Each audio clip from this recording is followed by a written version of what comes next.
क्या आपने कभी सोचा है मृत्यु के बाद आत्मा के साथ क्या होता है? आत्मा कहाँ जाती है? गरुड़ पुराण इस सवाल का जवाब देते हैं। गरुड़ पुराण, जिसे मृत्यु का ग्रंथ कहा जाता है, उसमें ऐसी ऐसी बातें लिखी है जो सुनकर आपके रूह कांप जाएंगे। गरुड़ पुराण के अनुसार जब किसी व्यक्ति की मृत्यु होती है तो उसकी आत्मा शरीर से निकलकर यमदूत के साथ यमलोक की ओर जाती है।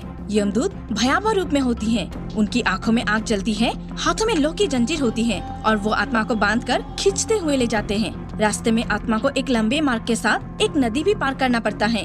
ये नदी रक्त और मांस से भरी होती है। पापी आत्मा को इसे नंगे पैर, कांटों और आग से भरे रास्तों पर चलकर पार करना पड़ता है।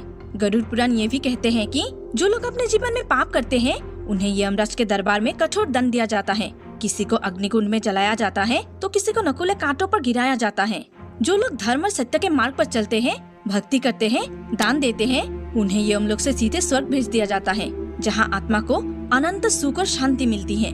दोस्तों, ये है गरुड़ पुराण का भयानक सच। ये हमें सिर्फ डराता नहीं बल्कि ये सिखाते हैं कि हमें जीवन में कैसे आचरण करना चाहिए, क्योंकि मृत्यु के बाद सिर्फ और सिर्फ अपने कर्म ही हमारे साथ जाते हैं। अगर आप भी मानते हैं कि कर्म ही सबसे बड़ी पूंजी है तो कमेंट में लिखिए सत्य ही धर्म है।